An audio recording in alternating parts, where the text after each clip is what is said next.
안녕하세요. 소통하는 직장인 박범준의 따뜻한 일상 그리고 독서 시작하도록 하겠습니다. 오늘 여러분들과 이야기 나누고 싶은 책은 바로 이 책입니다. 2020 부동산 메가 트렌드라는 책이고요.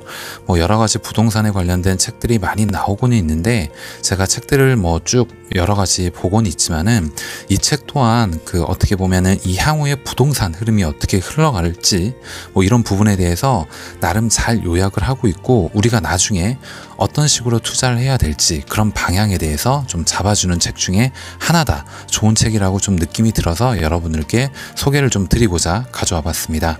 이 책은 하버드, MIT, 서울대 부동산 전문가들이 제시하는 대한민국 부동산의 미래라는 부제를 가져가고 있고, 2020년 대변혁의 부동산 시장에는 우리는 과연 무엇을 준비해야 하는가, 이런 내용으로 가지고 가고 있습니다.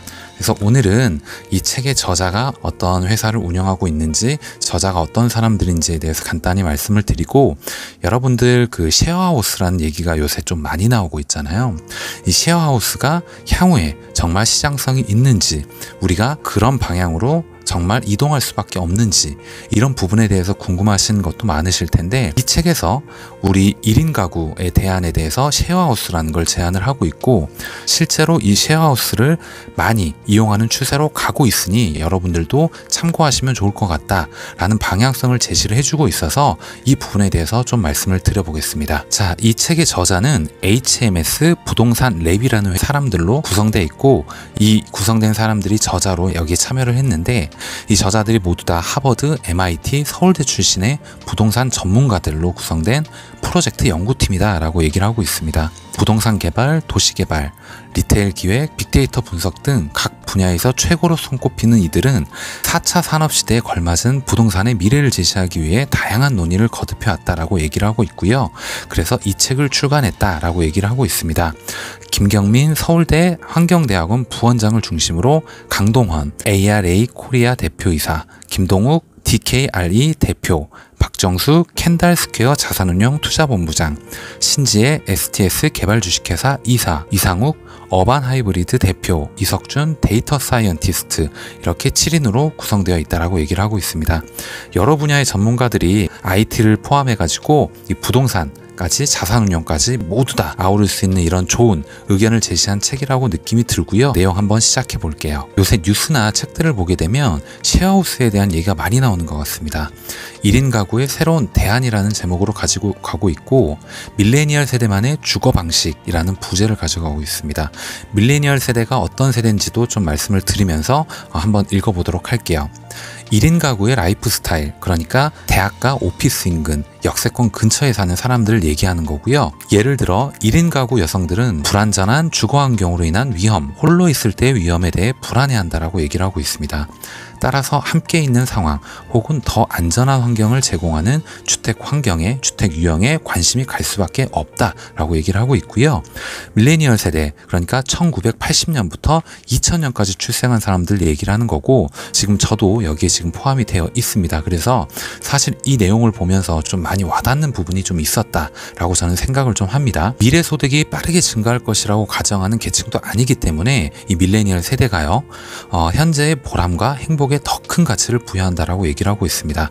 여러분들도 좀 그렇게 생각을 하시지 않을까라는 느낌은 드는데, 따라서 현재의 삶을 보다 풍요롭게 하거나 좀 더 문화적인 삶을 살고자 하는 그런 경향이 강하다라고 얘기를 합니다. 그리고 소득 상승의 한계를 체감하기에 가급적 비용을 줄이고자 한다라고 얘기를 하네요. 따라서 밀레니얼 세대 1인 가구의 키워드는 소득 극대화가 아닌 비용의 절감, 그럼에도 문화에 대한 소비, 그리고 누군가와 함께하는 삶이다. 이런 키워드는 공유생활, 즉 쉐어링과 직결되면서 공유문화와 맥이 다 있다라고 얘기를 하고 있습니다. 왜 이 밀레니얼 세대, 나중에 우리의 한국을 이끌어 나갈 세대를 얘기하는 건데, 세대들의 문화 양상, 가치관을 봤을 때 왜 셰어하우스가 뜰 수밖에 없는지 그 근거를 먼저 제시를 하고 있네요. 이 책이 좀 좋았던 이유는 뭐냐면, 실제로 셰어하우스가 어떻게 운영되고 있는지 많은 예시들을, 사진들을 이 책에다 실어놨거든요. 그리고 어디 동, 어디 소재의 어떤 건물이다까지 제시를 많이 해놨어요. 그래서 이런 부분을 보면서 아, 실제로 이런 쉐어하우스들을 이런 식으로 디자인하고 설계해서 만들어가고 있구나, 이런 걸 느낄 수 있어서 참 좋았던 것 같습니다.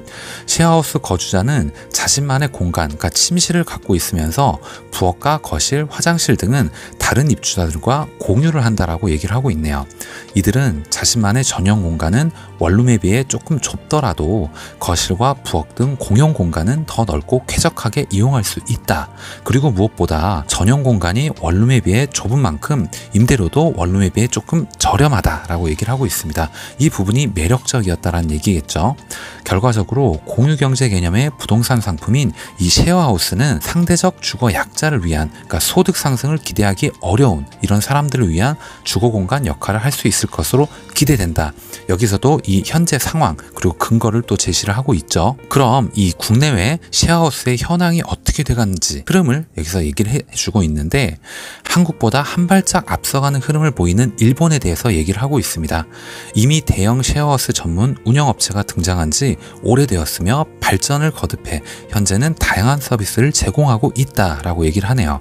고양이를 키우는 사람들을 위한 쉐어하우스, 오토바이족을 위한 쉐어하우스, 영화를 좋아하는 사람들의 쉐어하우스 등 밀레니얼 세대의 특징인 문화를 매개로 주거 공간을 만든 것이다 라고 얘기를 하고 있습니다. 지금 이 책에서는 일본 다이와 라이프 넥스트가 운영하는 쉐어하우스의 내부 사진을 공개를 하고 있는데, 4년부터 엘코뮤라는 쉐어하우스를 운영하기 시작했다라고 얘기를 하고 있고요.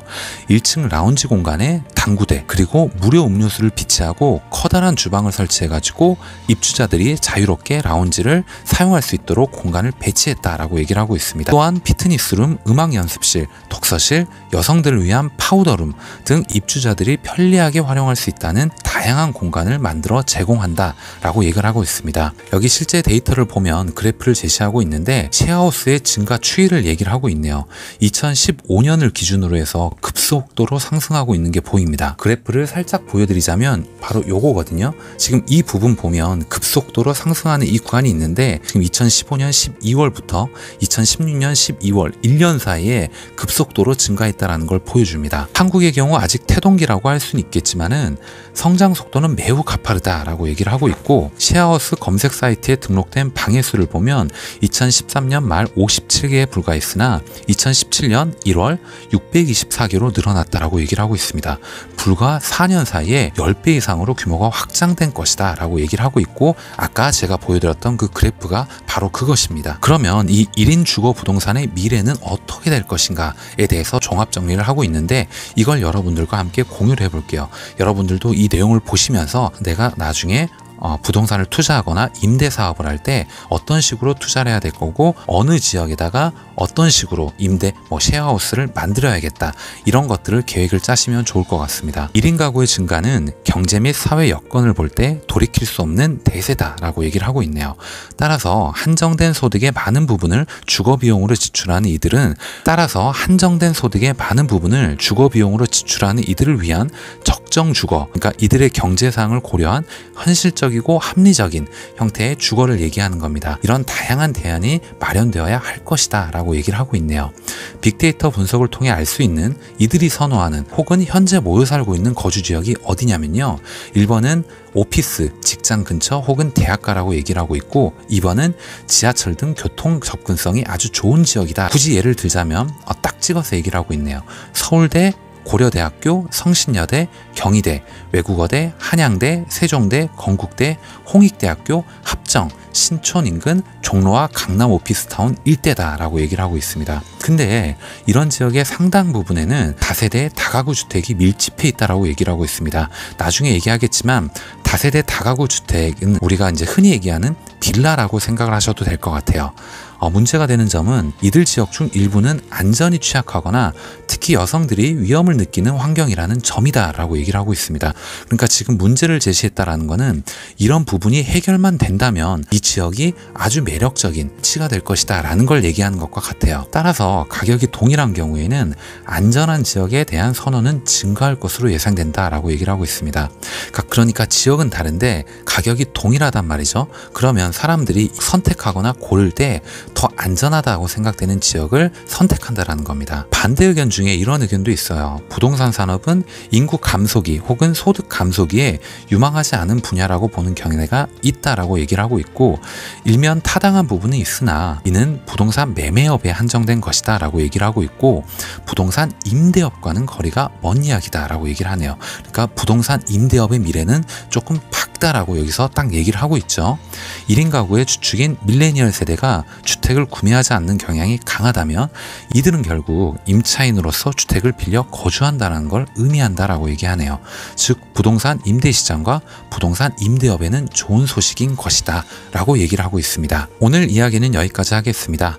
여러분들 뉴스나 매스컴에서 많이 보도되는 이 쉐어하우스가 과연 어떤 형태로 발달이 되고 향후에 어떤 방향으로 갈 것인지에 대해서 좀 얘기를 해봤고, 이 사람들이 바라보는, 그러니까 우리 밀레니얼 세대와 연관을 지어가지고 향후에 임대업, 그러니까 매매업, 부동산업이 어떤 방향으로 더 매력적이게 가게 될 것인지, 여러분들이 부동산 쪽에 투자를 하고자 한다면 어떤 방식으로 투자를 하면 좋겠다라는 얘기를 해주고 있고, 제가 판단하기로는, 제가 생각하기로는 여기서는 부동산 매매업이 아닌 부동산 임대업은 그래도 미래는 밝다. 그리고 여성의 주거 안전성을 봤을 때 안전도가 높은 지역이 임대업에 대한 매력도도 높아질 것이다 라는 얘기를 하고 있습니다. 오늘 여러분들께 드린 이야기가 조금이라도 여러분들께 도움이 되셨다면 좋아요 그리고 구독도 꼭 부탁드리겠습니다.